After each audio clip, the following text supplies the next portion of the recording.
We want to thank you for your participation in the breakout sessions.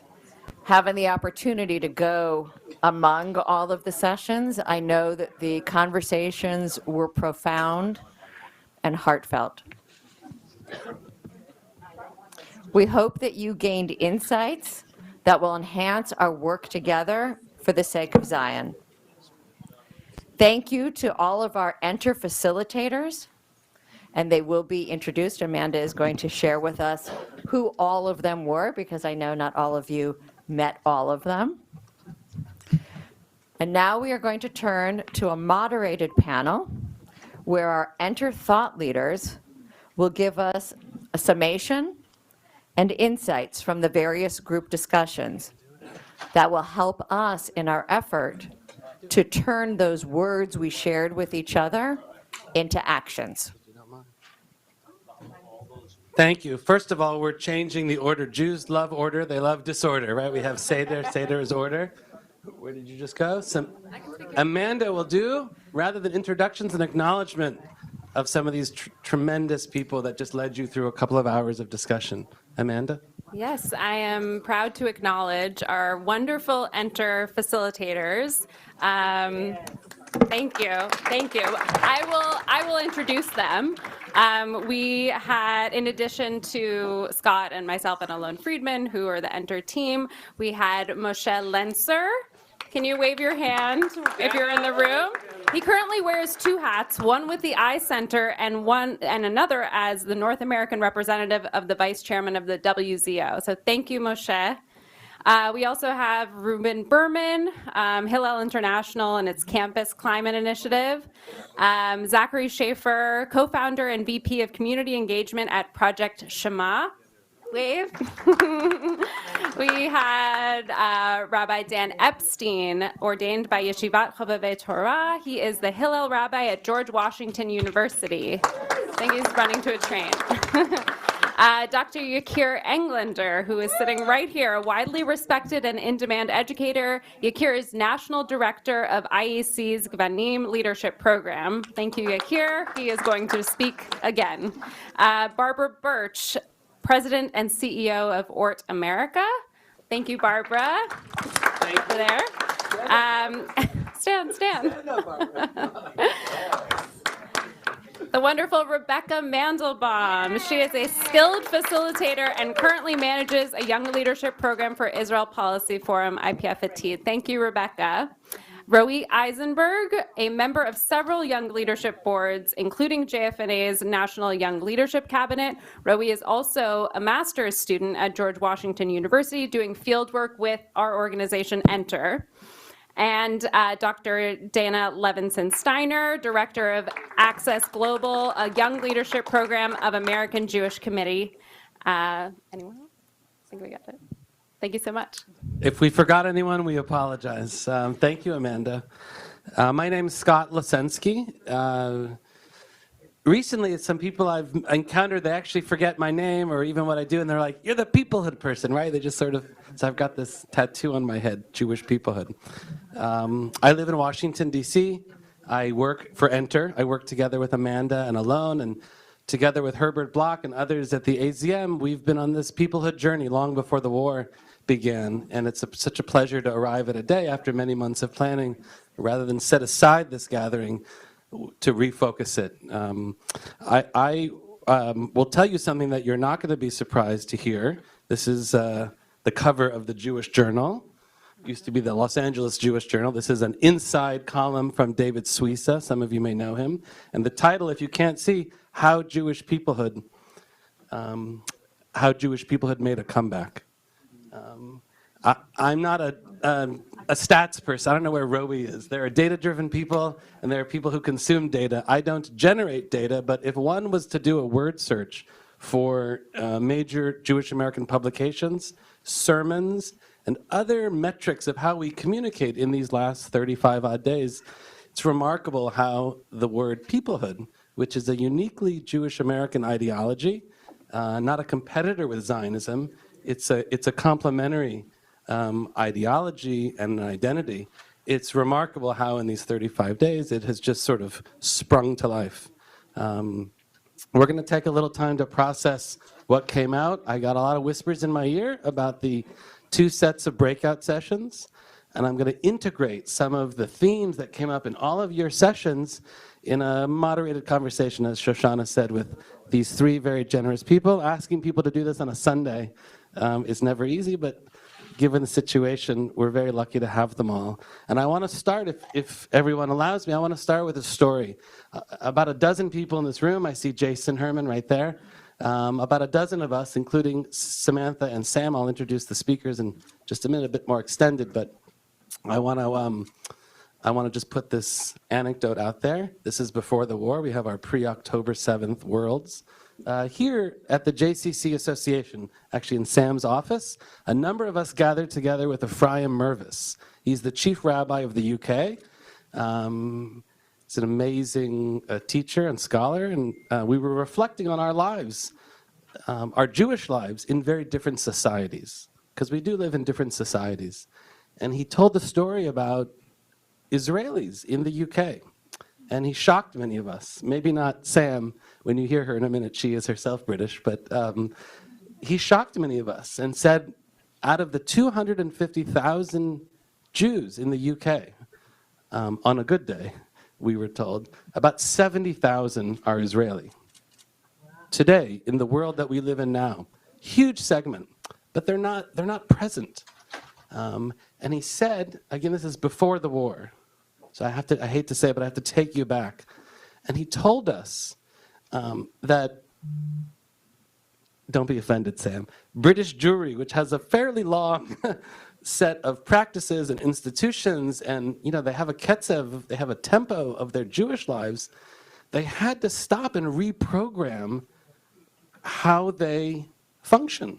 They had to take Yom HaZikaron, for example, Israel's Memorial Day, and change the way in which their community engages and marks, and other examples he gave us. And it was really quite extraordinary. And of course, we, Jason, maybe he'll nod, or others who were in the meeting, we talk about something similar here in this North American Jewish society, where there's such a large and vibrant and growing Israeli-American community. Of course, that's the world before the 7th of October. So who did we gather here? Some of you met Yakir Englander in the breakout sessions earlier. He's an extraordinary educator. He holds a PhD. He had a nonprofit life in education in Israel, working with communities, including across very difficult lines of conflict, Kids for Peace. Here in the United States, people, including like myself, have encountered him because he's a master educator for the Israel-America Council and runs their Gvanim educational and leadership programs. It's a personal privilege for me to be on the bima with Yakir. Samantha Vinokur Meinrath, to his left, she has a PhD. She works at the Jewish Education Project. I have to remind myself, you'll correct me if I'm wrong, it was formerly called the New York Bureau of Jewish Education. It has a much more expansive reach, as I understand. It's become a national body of best practices and data and sort of all things Jewish education. Samantha has a book, #Anti-Semitism, which she wrote before this current moment. And then here to my immediate right, Sam Cohen. Sam Cohen is, if you do anything related to the vast realm, and it is a vast realm, of Jewish community centers, of JCCs, and Maccabi, and sports. Marshall Einhorn, I think, is here somewhere. He's usually easy to spot if we're standing. One of Sam's partners in that realm, and it's a tremendous realm. It's a central place where peoplehood, where the experience of peoplehood is discovered actually by many people. We'll talk about it in a minute. Sam is British. You'll hear in a minute. And she lives here. This isn't the first place she's lived in America. She ran a lot of the Maccabi, JCC Maccabi world from the West Coast, from Southern California. And it's a pleasure. I've met them all through this work I do, and I turn to them regularly for advice. Can I turn back to you first, Yakir? When Rabbi Mervis told us that story, and the amount of intentionality and the thought, the really I think, incredible insight he offered us in this meeting a few months ago. One doesn't have to sit and reflect necessarily for very long to know that from not even on the 8th of October, from the moment the news flooded in, Israeli Americans and Israelis in our community are grieving and dealing with trauma in ways that are quite unique. If there was a single theme that came up in all of the breakout sessions, and there were many topics that came up, grieving and grief, and how all of us, and I have to say, not to describe you as people who are different, but even for community leaders who've had to retool and work so intensively, and maybe many of you, in fact, that's the takeaway that I'm drawing here on the stage from listening to so many of your groups, that maybe many of you haven't had the time in these 35 days, such an intense, because you're marshaling and you're mobilizing. In fact, Dan Epstein, I think, was the one who didn't stand up, right? You're not here, Dan? Dan rushed back on a train. His GW is physically, sorry, his Hillel at GW University is physically the closest to the march on Tuesday, and he did want to leave as quickly as possible. He's trying to mobilize as many people as possible. So I want to turn to Yakir and ask about grieving and grief, what you heard today from members of this community in this room, and what you've been hearing in just the last 3 weeks. I've seen you teach and help Jewish communities deal with grieving on the West Coast and on the East Coast. What are you hearing? What do people need? How are people coping? And last, and it's partly for this particular audience, what more should we be doing collectively to get that right? Thank you so much. I grew up in Bnei Brak, in a Chassid. I think it is. So I grew up in Bnei Brak in a Hasidic community, and our answers are always come with stories. But it's a story that will lead to action. So thank you, Pesach. There is a story of one of the rabbis who was in one of the camps, and if you remember this story from myself, will be a gift for me. So there is a story about one of the rabbis in a camp that the Hasidim before Hanukkah, they collected a little bit of the butter, whatever they get, to have only the first night candle. And when the Rebbe was invited to bless the blessing for the Hanukkah, he starts saying the first blessing, Ladlik ner shel Hanukkah, and then he said the second one, that God made miracles in the past, and then he needed to say, Shehecheyanu. And he couldn't. So it was a deep silence, and then he started looking to the right, to the left, and then he had a huge smile, and he said, Shehecheyanu v'kimanu v'gianu l'zman hazeh. So the Hasidim after that came to the Rebbe, and they said, what did you see that changed your mind? So he said, honestly, first of all, I couldn't lie. I couldn't lie. Shehecheyanu v'kimanu in the middle of the camp. I will not lie for God. So what changed that made you to say that with so much happiness? So he said, I start looking to the right, to the left, and I saw that in the same bunk with me, there is this Reform rabbi from my community, from the same city in Hungary. In Hungary, before the Holocaust, when I saw him, I would spit on the street, and then I would cross to the other side, because he's a Reform. And then I said to myself, if God put me in the camp in order that I will understand the unity that we need, without uniformity, but with unity, Shehecheyanu v'kimanu v'gianu l'zman hazeh. And he had a tradition that from then on in Brooklyn, every first candle of Hanukkah, the Reform rabbi went to the Rebbe. But this is nice. But the second thing, that on the second night of Hanukkah, he would go to the Reform temple to be next to the roof when he lights the candle. So we are grieving, but there is something with the Israeli Americans that has changed in the past 2 years. And I think that this horrible wars that we are in is going to make it much faster. Today, in America, around 10% of American Jews are Israeli Americans. But it's a fascinating community because we speak about third generation Israelis like me. You hear it with the accent. We speak about my child that is going to be born in a month, Bezrat Hashem. And we speak about my wife, Anika Laila, who grew up in a Mormon family in Wisconsin. And she agreed to date with me. And I'm honored to have a wife that her name is Anika Laila. That I remember the first time when we went to a date, I asked her, do you know where Israel is? She said, I have no idea. She knew more about the map of Africa than about the map of where Israel is. And she's unbelievable supporter. She's unbelievable supporter. And last week, she chose, but it's not the choice of many others, and it doesn't matter. She chose to add the name Ahuva to herself, and she converted. Now, what is interesting, that when she decided to convert 3 years ago, it was because we started thinking about kids. And she didn't know what to do. It was clear that we're going to raise this child Jewish. She's a Buddhist, and it's very hard to raise Buddhist family. It's too serious religion or tradition, the Buddhists. And we decided to raise our family Jewish. And after she met my Hasidic family in Israel and many of my friends, we watched a movie about the Holocaust.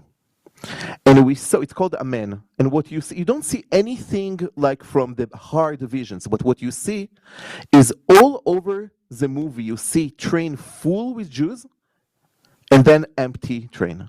Full with Jews, empty train.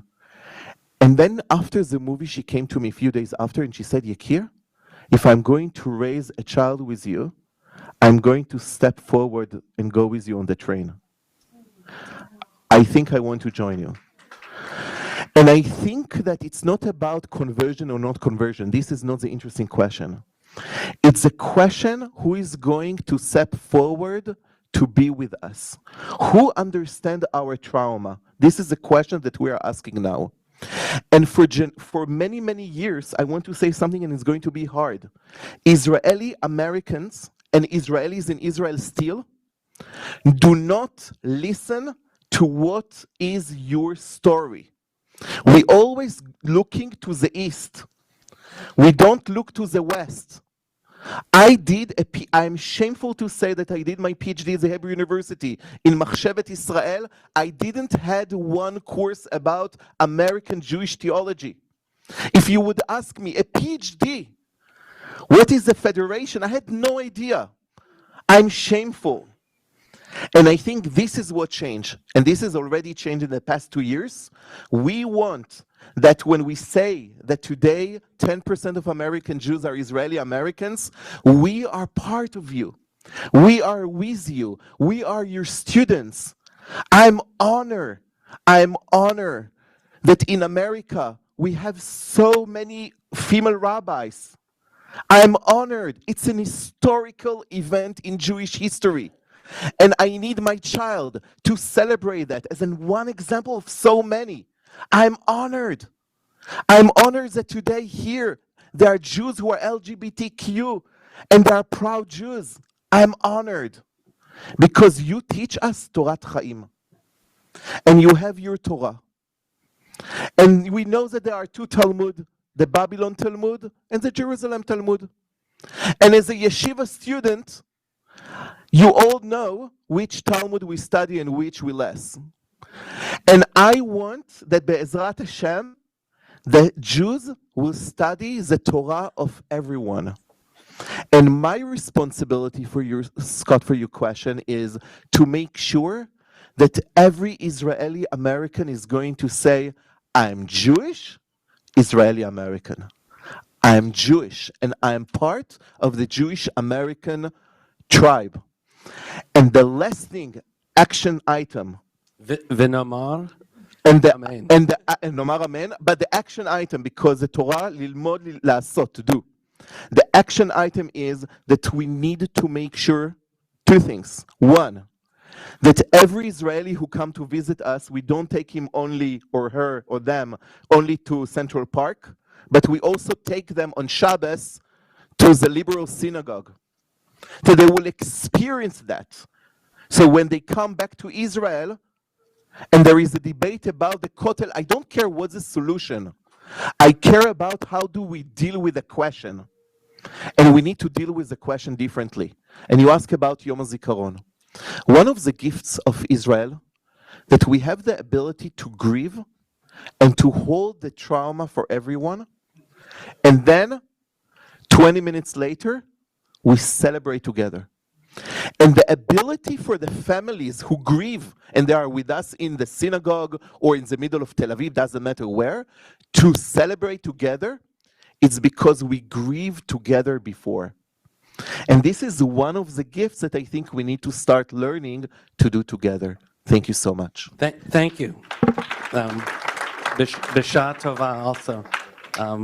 That was beautiful. That was beautiful. In Washington, D.C., where I live, and I also have sort of discerned on the West Coast, in many communities, it's actually Israeli Americans who've been at the forefront of taking grief, but not sitting on it. The empty Shabbat table, for example, in Washington, it was Israeli Americans who first came without even being asked, no permit, by the way, and set up in front of the Capitol. And our communities together are now engaging in those displays. Thank you, Yakir. Can I ask you, Samantha, a little bit about your realm, the realm of education? Actually, I think at the same meeting with Rabbi Mervis, you brought up a study that you did, a survey of Jewish educators, and it was a bit of a Gewalt moment.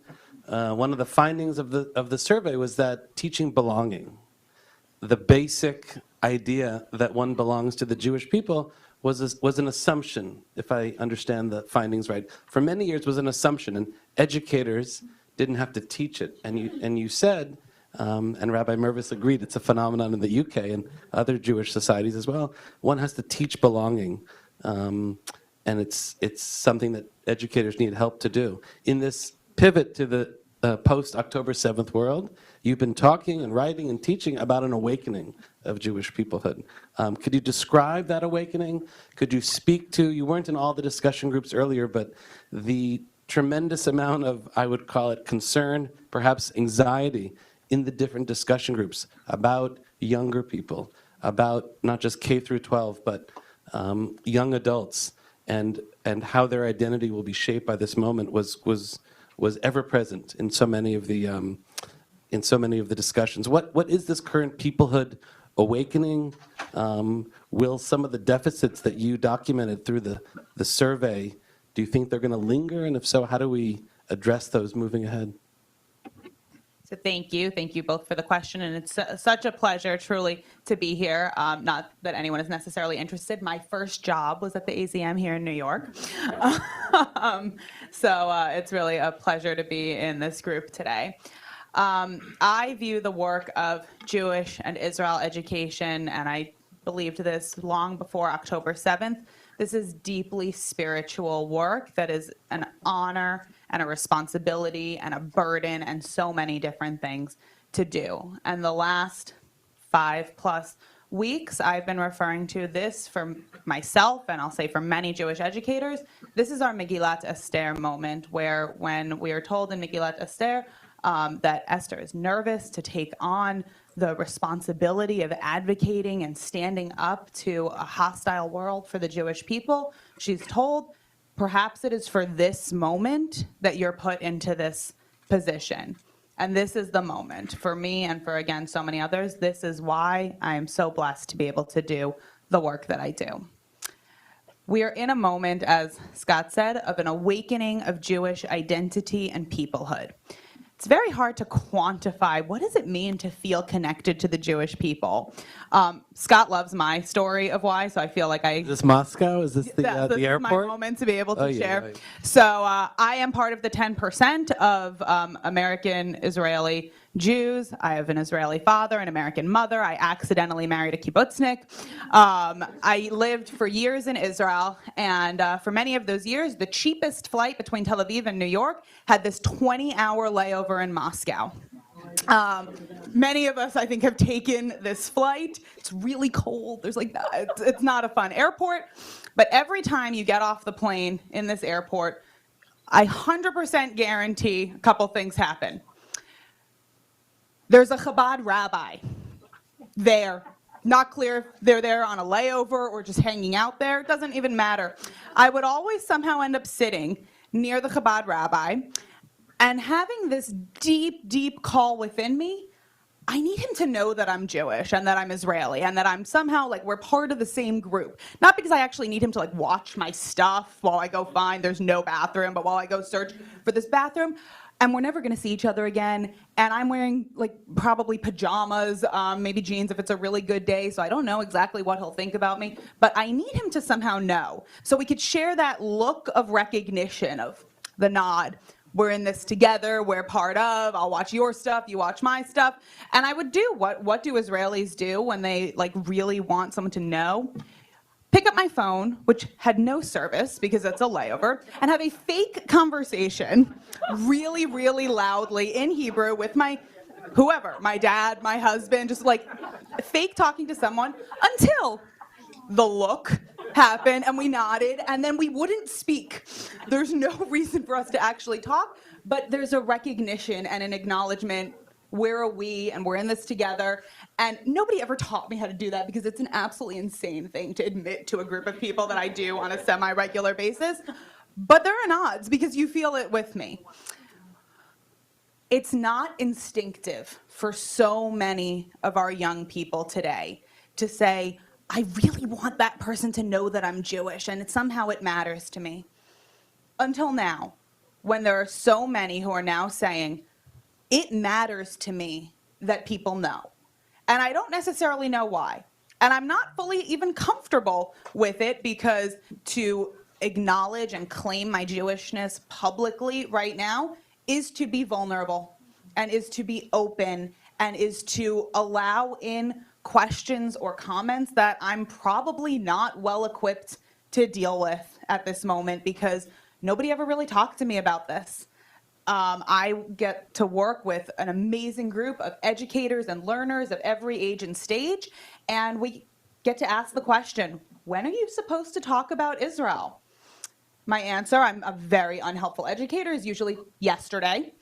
And if you didn't talk about it yesterday, today, because the calls that I get on a regular basis are something to the effect of, my kid is about to go to college tomorrow and has no idea what to say about Israel. And then we get to ask, when's the last time you talked about Israel? And then we hear in third grade, there was a map of Israel made out of ice cream. And that's awesome. Hope it went well. I would love, like, somehow there are all these maps of Israel being made out of ice cream and nobody invites me. That sounds great.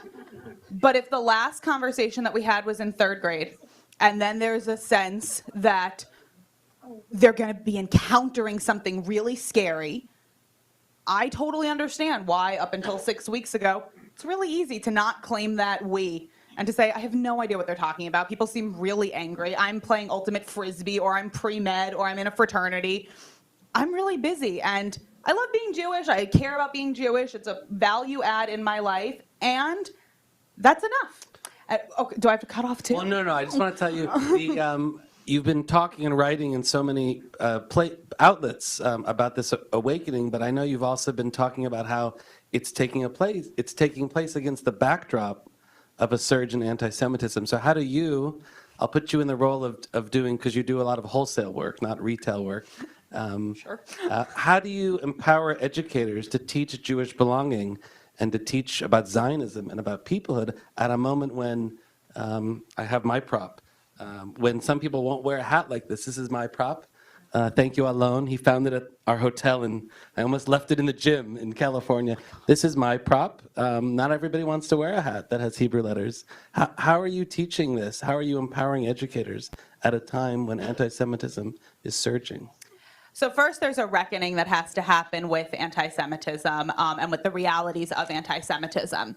I and many of my fellow millennials had the privilege of growing up in a blip in history where anti-Semitism wasn't supposed to be a thing. In addition to the Israeli father, I have the Holocaust survivor grandmother on my mother's side who would yell at me when I, growing up on Long Island, would want to wear my really cool Jewish star and T-shirts bought in Israel into Manhattan, and she would say no, and I would roll my eyes in a very respectful way, of course, and then say, Graham, like, it's fine, that's not a big deal. And I was right. It wasn't a big deal. My learners today, all of our young people today, do not have that privilege of saying it's not a big deal.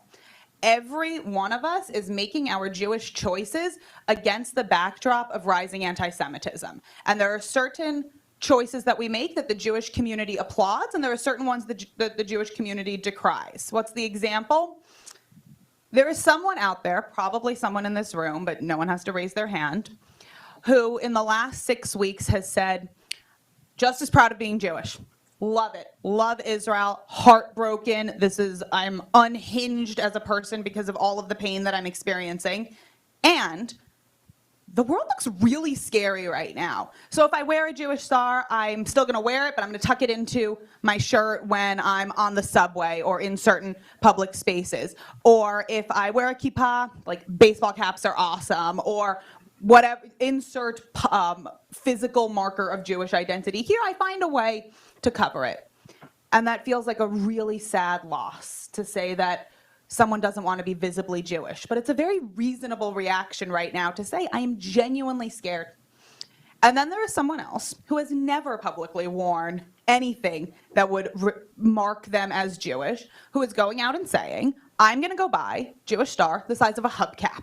And I am going to go find the most public place that I can here in New York. I'm going to go to Times Square, and I'm essentially going to parade back and forth, and I'm going to will somebody to say something to me because nobody is going to tell me to be quiet. Nobody is going to silence me. We're here. We're loud and proud. And like Jews, we love that. That's so exciting. For me and the work of Jewish education, both of those are deeply legitimate choices. Both of those are deeply respectable choices. A choice that is made wholly based on external hatred is not sustainable, and most of all, it's not pass-onable, which is not a phrase. It can sustain maybe one generation. We all know someone who said, why are we Jewish? Because we're sticking it to Hitler. Great. That's meaningful. It makes sense. Again, I deeply respect it.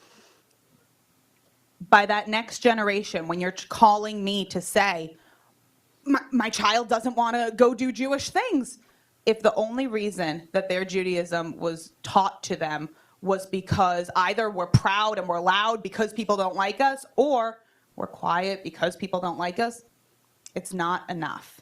Unless there is a value add, unless there is a Jewish joy, a peoplehood moment that we are not only educating but enculturating for, none of it is sustainable. Yeah, thank you. In her most recent book on anti-Semitism, Deborah Lipstadt, before she took this job, the last chapter, I think it's called The Oi and the Joy. And for those who read Sapir, the journal, maybe some of you saw her interview with Felicia Herman just a few months ago, it was before the war. And she was asked, I'll give you $1 billion, Ambassador Lipstadt. What would you do with the $1 billion?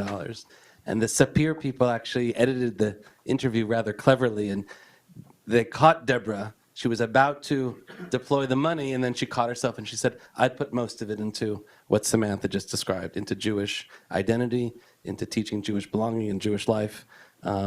She says, it doesn't mean I'm going to stop doing what I'm doing, but sure, we need people to opt in. I'm going to take off the hat in just a minute, but it's a prop for one more thing. When I got on a plane just on Friday morning, I was in row 50. It was a very large United flight, and I wore the hat. It's my favorite hat these days. I wear it with a little trepidation. And as I walked down the aisle and I got to my seat, I wasn't the first aboard, I was the last.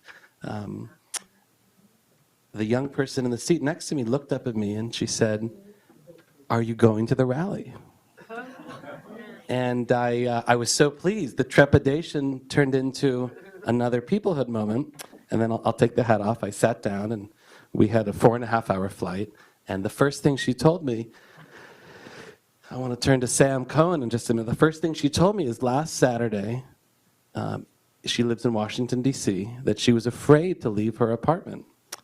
She lives near where the other gathering that was in Washington last Sunday, and she could see from her building people gathering, and flags and signs, and I don't have to share the details. And by the way, a star young person, Young Judea year course. I teach at the University of Maryland. Also, it turns out she was a University of Maryland student. BBYO, International Board of I mean, I was seated next to, such mazal, I was seated next to a superstar in her mid-20s, and she was afraid to leave. So I wanted to turn to Sam for a minute and talk about, because you come from this realm, this enormous realm, which is brick and mortar, but it's also spiritual, but it's brick and mortar. JCCs, I forget my stats, 170, 180? 170. 170 just in North America. People describe JCCs as the living room of the Jewish community. People describe JCCs as the locker room of the Jewish community. But I'm hoping you can share with this community also how you're adapting, and those in your network are adapting. JCCs are also a safe place to gather now. And I take it people are flooding in, and you're adapting, and you're repurposing. Could you kind of take us into that world a little bit? Sure. Firstly, good evening, everyone. It's lovely to be here with you all, and thank you very much for the opportunity to join this gathering. I wish Scott wouldn't have introduced me several times as British to prepare you, because normally when I first start to speak, I have about 5 minutes of grace where everyone thinks I sound very intelligent because you weren't ready for the accent. But he prepared you, and you had like a while to get ready. So now I have to dive right in and say something very meaningful right off the bat. But it's wonderful to be with you all. As Scott mentioned, it's a great honor for me to be here representing JCCs of North America. I'm based here in New York. I've been in the States for 13 years. First came to this field actually because of my Jewish peoplehood story, and if you don't mind, I'll just take 1 minute to share it, because to give the context, I'm a tennis player. I grew up playing tennis in London. Grew up in northwest London in a Reform household. Didn't go to a Jewish school. Wasn't particularly connected in some ways, and in other ways I was, with a traditional Reform Jewish household. When I was in my teens, because I was a very serious athlete, I had the opportunity to come to the JCC Maccabi Games here in New York, just down the street. The opening ceremonies was at Madison Square Garden. And I remember marching into the opening. We're in New York. I have to ask, was anyone in this room there at that particular? I saw a couple of 2000, anyone? No one? All right. Well, you know what she's talking about. Okay. And it's a big, big venue. I remember representing Great Britain, Jewish Great Britain, marching in at the Olympic-style ceremony, 10, 15,000 people in the audience. There were people of every age, every denomination, every background. There were Jews from Alberta, Canada, and Omaha, Nebraska. I didn't even know where that was, let alone there were Jews there.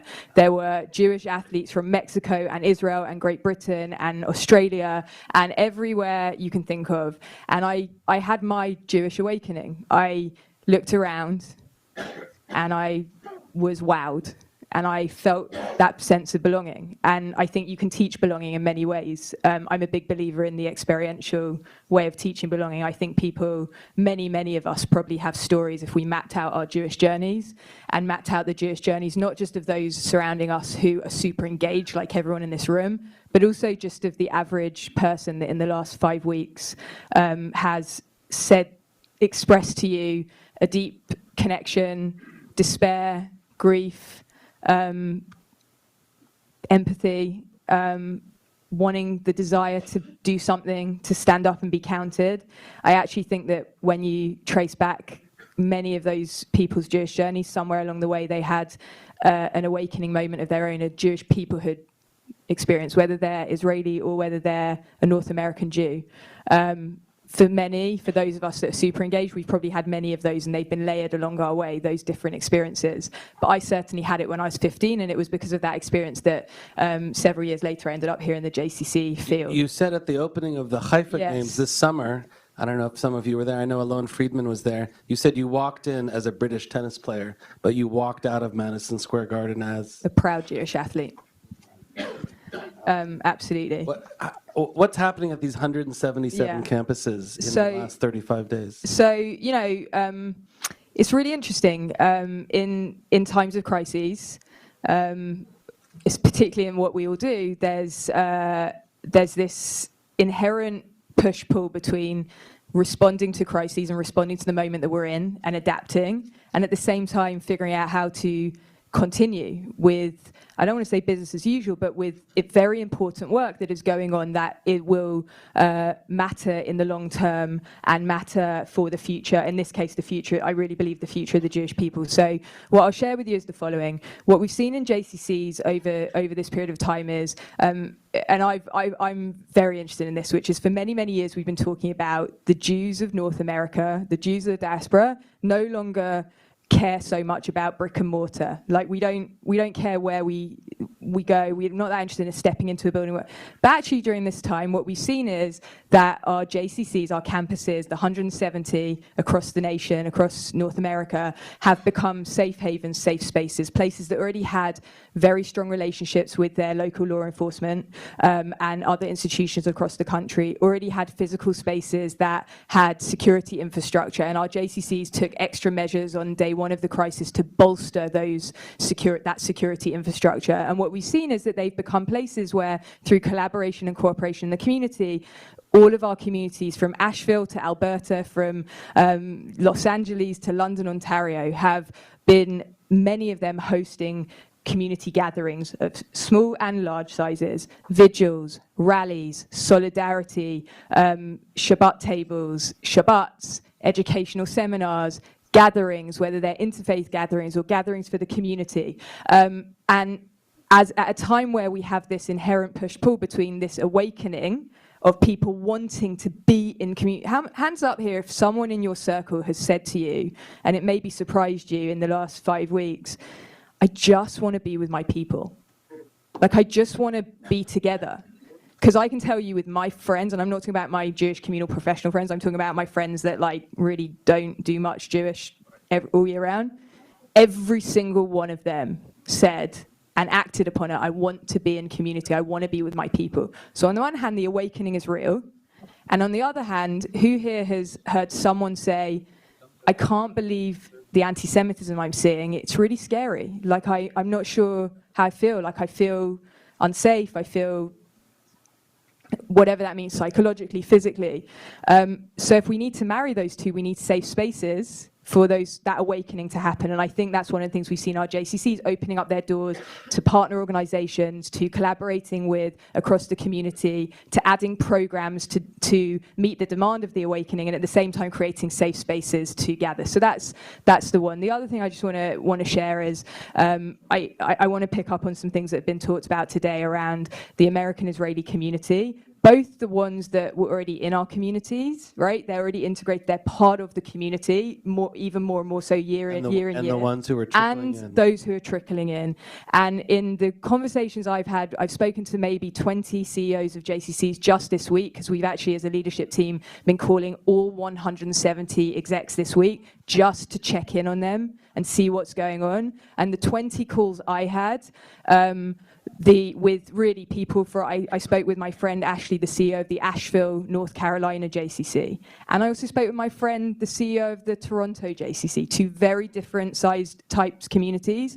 Every single CEO is telling us that there is a influx of Israeli community members, either existing members who have had family who have come over during this time who are in need of a safe space, a place to put their kids in school, to put their kids in after-school care, some needing support, mental health support, therapy support. Sorry, I'm not using the right terminologies, but extracurricular activities, both the existing community and those coming over. And every single one of our JCCs has reported that they've made space for those families many of them gratis, because they don't, some of the CEOs said to me verbatim, we do not want to take money out of the Israeli economy right now, and we understand these families are coming over and they don't know how long they're going to be here, and they still have mortgages to pay and fees to pay back in Israel and things that they need to do, and if we take money from them here, they may withdraw that support from whatever they were paying for in Israel. So they've expanded classrooms in Boca Raton. I know they added in, I think, their gymnasium, a whole school, an extra classroom to accommodate all these families that have come over, and we're seeing that across the board. That's just one way, one of many ways we're adapting to try and meet the challenges. And philosophically, I think it opens up a really interesting thing about the dynamic in this day and age of what it means to have Israel-diaspora relations. Like, it doesn't look the same anymore. The reality is that something we're experiencing during this crisis is very new, which is an Israeli community who are coming here, who are coming to Jewish North America to find some strength and some place to be. And I'm not saying they're not going to go back, and I'm not saying that we don't need Israel, we do. That's not at all what I'm saying. But in addition to that, we're seeing that there really is a role to play for the diaspora Jewish community in providing strength in times of need to our brothers and sisters in the East. I'll point to Herbert, who's in the front row right here, Herbert Block, our fearless leader. Some of us had been conspiring for months on the obscure and almost bureaucratic question of the visa waiver program, which the president granted to Israel just 2 weeks before this conflict, and a day or 2 days after he left Israel, it was made immediate. And we had, Herbert and I were, I think, being nudniks for quite some months, badgering other people to jump on this train. But we were talking about the visa waiver, which is effectively an ability to have more exchange and interaction between our societies. But we were doing it from a peoplehood, a traditional peoplehood standpoint. Maccabi games, reverse birthright. We didn't expect, who could have expected that this dramatic easing of the ability of Israelis to enter the United States would be used now in this particular context. If that's somewhat esoteric, I haven't even told you yet, Herbert, some of the families that some of us were traveling with in California earlier this week, hostage family members, didn't have visas, and that's how they were able to, within the course of a day or two, come on these really critical advocacy missions.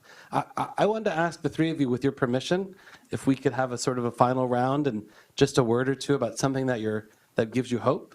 Hatikva is something that we sang at the beginning of this day. Something inspiring, something hopeful. We'll do a quick final round, if that's all right.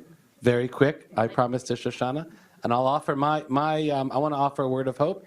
My colleague Alon shared with you, one of the programs that Enter has started is called One-to-One. It's a high school pairing program. We have not only found hope in the rekindling of relationships. Our program, young people pass through, like many programs, we were talking outside. We don't all have the obligation to maintain the stickiness throughout someone's young adult life or into adulthood, but we have found the rekindling of our relationships. We've found the ripple effects around families. It's something that gives me hope, but it's also something I take on as my own call to action. We need to find more young people to do what we're doing, which is to click into a Jewish peoplehood experience. We need to get more young people to opt in. Travel may be interrupted for some time, and we're providing an opportunity to maintain Jewish people connections. What gives all of you hope and optimism? Who wants to start? Okay, so a lightning final round, and yes, then we'll turn it back to Shoshana and, thank you. the conference team. So very short, I think that in this specific war, we are learning that the covenant of fate, that we are together because they want to kill us, is not enough. We see the unity in Israel, but if you're an Israeli, you know very well that this unity can fall apart in a second. Just think what will happen in the day after the war will end. It means that everyone in Israel now understands that the covenant of why we are here is very important. the living together, that my opinions are not going to be the only opinions. And I think that this war teaches us here that it's not enough to unite around our fear, that people demand from us to explain and to show who we are and what does it mean to be Jewish. The Israeli and American Jews, these two movements are not going to exist after the war anymore. Because the relationship, what America Judaism is doing today, changing is a game changer. To fight for Israel is not only to be here. What you are doing is unbelievable. And therefore, it's going to be both sides, and the relationships. I'm fascinating to see what will be the relationship that us as leaders we're going to invest in the day after. Thank you. Beautiful. A word, Samantha, Sam, if you want. What gives you hope? I see all the people shaking their heads. So a couple things give me hope. Number one, the last Pew report on the American Jewish community said that only 4% of Jews regularly posted or talked about being Jewish online. The outpouring of, again, showing up both digitally and in person. How civil society, both Israeli civil society and the American Jewish community, have rallied to make sure food, headlamps. I'm currently schlepping to Israel candy corn for a friend's daughter who was displaced from Kibbutz Kfar Aza, and that's what she wanted. And number three, I live in Westchester. I have a neighbor who we've never spoken, and we have this now 8-foot tall Israeli flag outside of our house, and came up to me and just said, I'm crying for your people, and we've never talked, and to know that there are people out there. The silence has been deafening for many of our loved ones, but there are people who care. There's a parliamentary procedure where you give time back. Sam Cohen is going to give some time back. She's here. She's not leaving. And if anybody wants to bend her ear, I was bending her ear about her British Jewish experience, which in some ways is a bit of a canary in the coal mine and is very useful to help us navigate the moments we're in now that British Jewry has been navigating for the last 20 years. So she's here. Samantha, I want to thank you. Yakir, I want to thank you all. Hakarat Tov. So I think we have reached this point and we haven't yet mentioned all of the facilitators, correct? We mentioned each of them? We Okay, did. so I want to make sure everyone got recognized and thanked. Everybody got a shout out. All right, fantastic. So with that, I want to say thank you again to Enter. We particularly want to thank Scott, Senior Advisor for Enter, and to Alon, the Founding Executive Director. Their partnership helped us turn our ideas for this biennial into a concrete plan.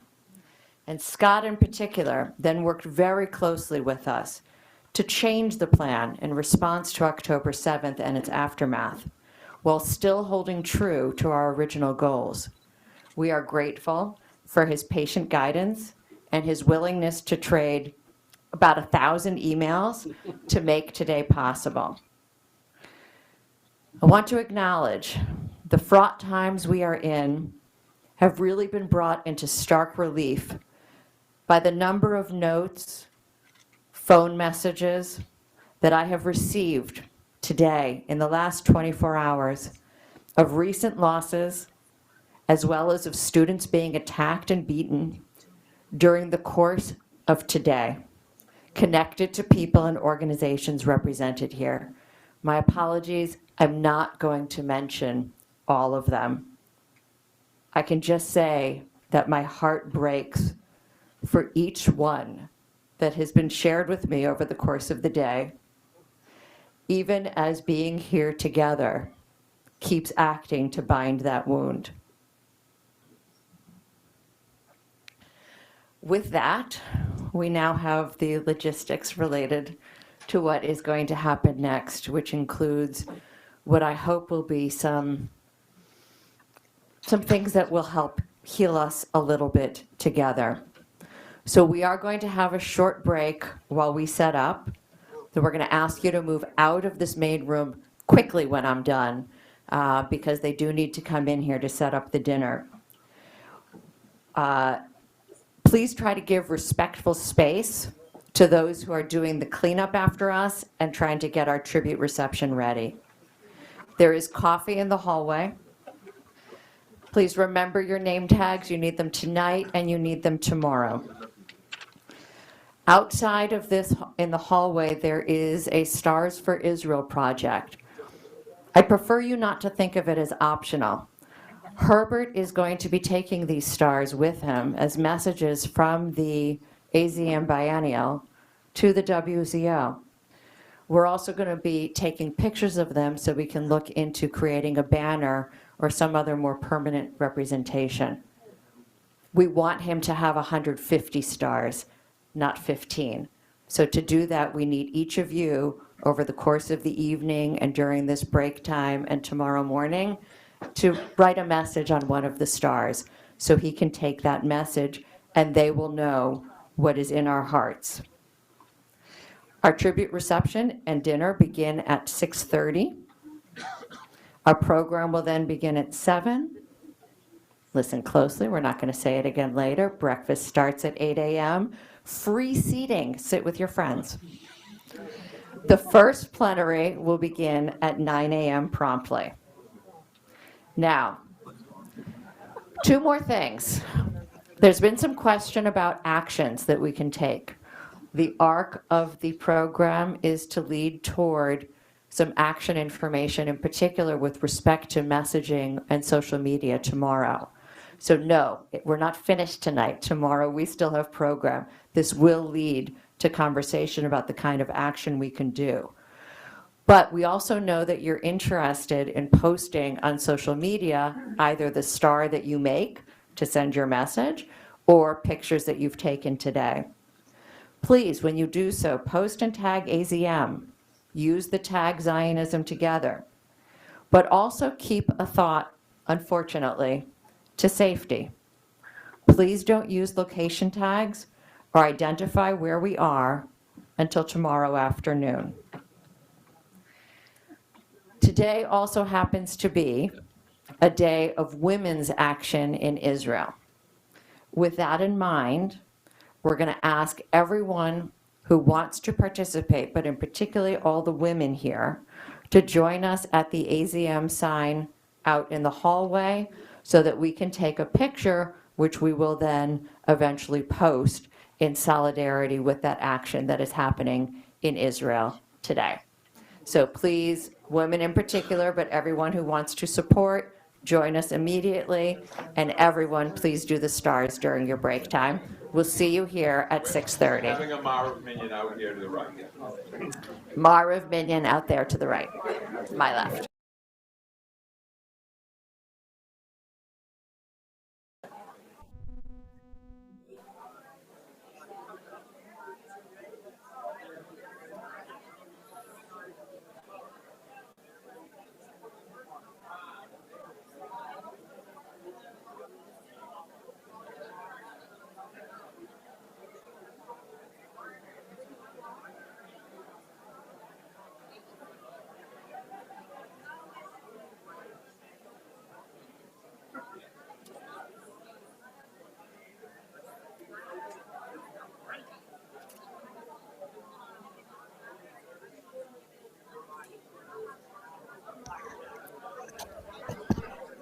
Hello.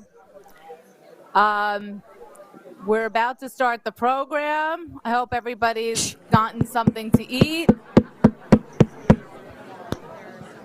Gentlemen in the back, we're going to start the program.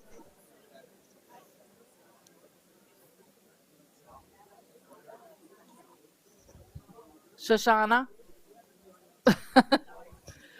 I know your name, so I can call you out. Okay. All right. Hi, everybody. For those of you who don't know me, I'm Deborah Isaac, president of the American Zionist Movement. I've got a few more hours until you can vote me out tomorrow. I hope everybody has I don't know if you can say enjoyed, but has found some fulfillment in the program thus far, and we're going to move on to our kind of recognition portion of our program for the evening. First, I want to draw your attention to a video that we have from the newly confirmed ambassador, U.S. ambassador to Israel, Jack Lew. Greetings from Israel. This is Jack Lew, the new U.S. ambassador to Israel. I'm so sorry that I'm not with you in person, but obviously, having arrived here a week ago, this is the place I need to be.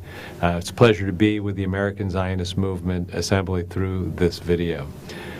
My message to the Assembly today is that even in these dark days, Israel is strong. In the short time that I've been here, I've heard stories of survival and bravery. I've seen citizens coming together, relying on one another, and working to alleviate the suffering of so many in the aftermath of October 7th.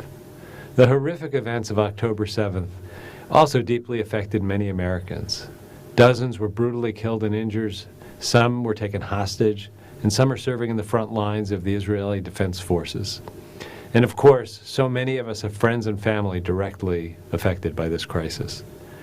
As ambassador, I've had the honor and solemn duty to meet and listen to the family members of American hostages as they spoke about their loved ones who are still unaccounted for. My message to them, echoing the message of our president, is that we are working tirelessly to secure their release and will not stop until they are all safely back home with their loved ones. I've also visited injured soldiers recovering from battle wounds and some of the tens of thousands of evacuees who have fled their homes in the south and north of Israel. And yet the people of Israel live.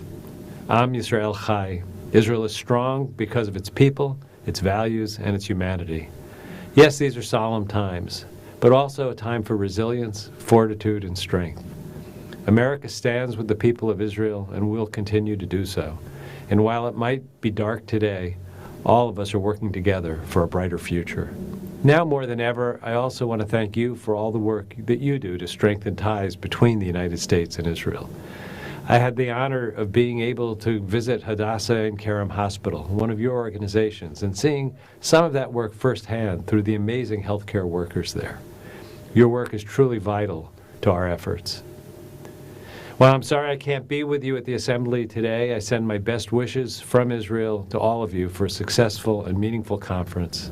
Thank you very much.